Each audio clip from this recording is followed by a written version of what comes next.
Қазақстанның еңбек сіңірген қоғам қайраткері, құрмет орденінің иегері Әкім Ысқақ түрлі жанрдағы 30-дан астам кітаптың авторы, ақын, сазгер.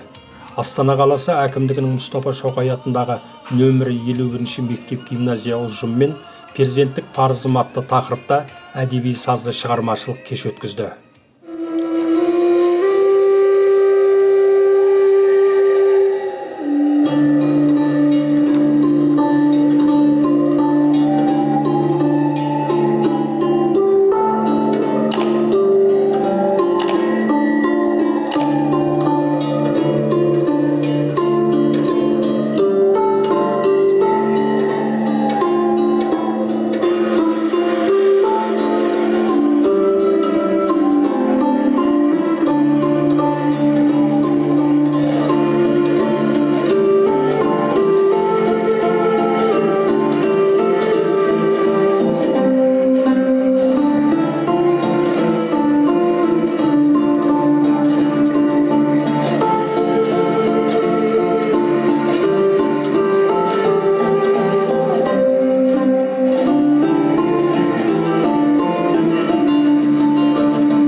Ақын сазгер Әкім Ысқақтың қыл қаламынан туындаған жыр жолдары оқырман қауымның көңілінен шығып, көпшіліктің құрметіне бөленіп жүр. Бүгінде сахна төрінде жиі орындалып, көпшілік арасында кеңінен тараған әндерінің бірі Әкім Ысқақтың көңіл қымбат әні.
Жақсы жандар сүйікті қалғаны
Әдеби сазды шығармашылық кеш барысында сахнада Әкім Ысқақтың өмір жолдары туралы деректі фильм көрсетілді.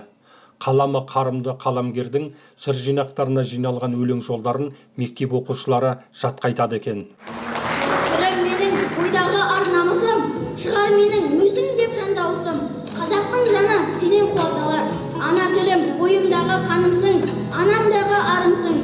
Бүкіл қазақ ниеттері тоғысып, саған ғана табынсын.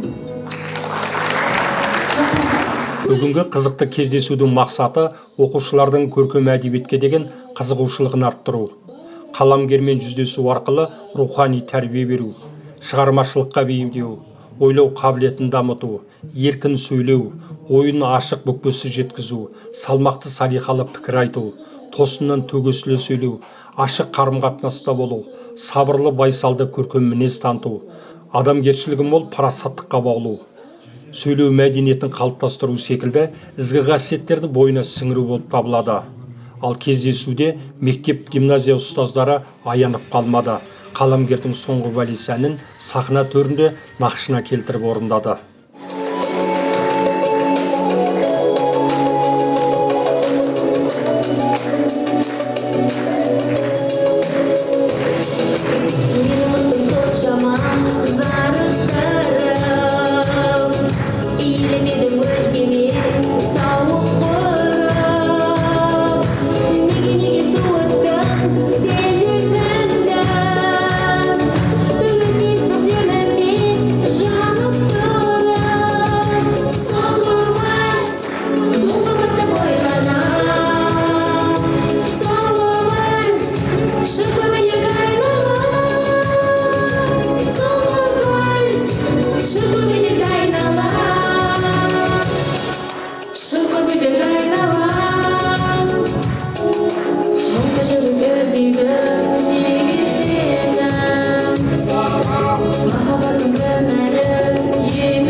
Халықтың рухани мұратына қызмет еткен ұлы тұлғалар аз емес.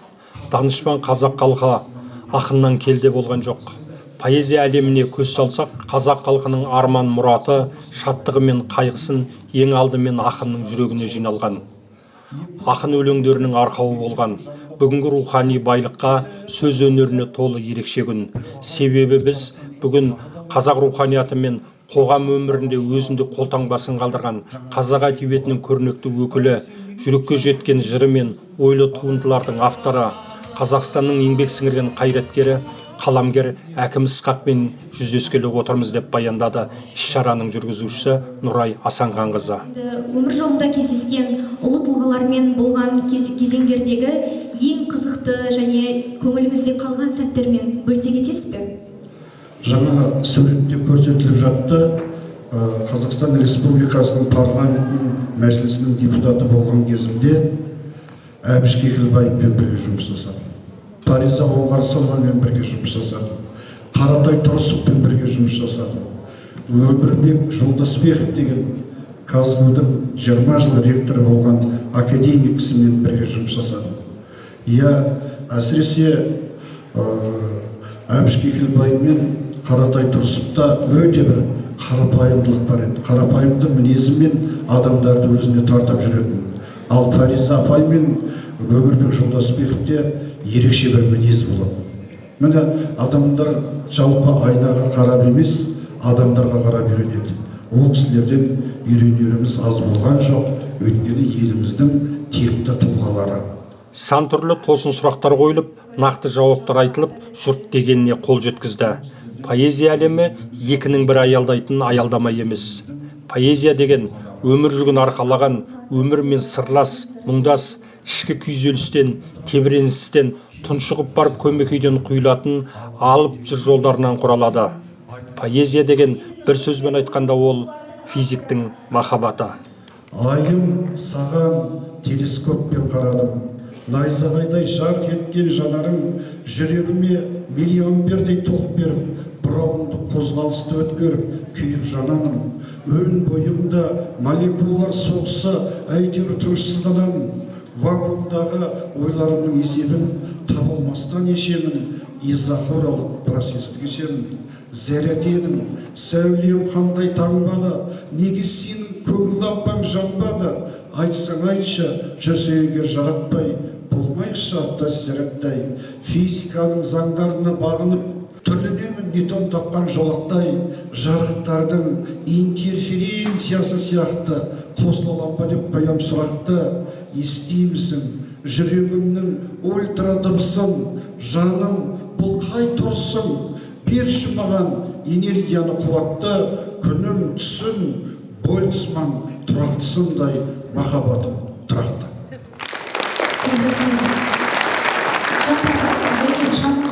Кездесу барысында мектеп оқушылары қаламгер Әкім Ысқақтың жүріп өткен өмір жолдары, қызмет барысындағы жетістіктері, ақынның өміріне арқау болған поэзия әлемі жайлы түрлі сауалдар қойды. Осылай оқушылар көкейінде қордаланып жүрген сұрақтарына жауаптар алды. Менің сізге қойғым келген сұрақ, өзіңіздің кітабыңызда кішкентай Әміржанның тілегіне ерекше мән беріпсіз. Бұл тілектің сиқыры неде? Айналайын бүлдіршін, атыңды сондай жақсы екен, бүлдіршіндер сұрақ қойып жатсын. Мен немерелеріме, кішкентайларыма әр мерекеде тілек айтқызамын. Міндетті түрде. Содан бір күн мерекеде жинап алдым да, ал немерелеріме тілек айт десем,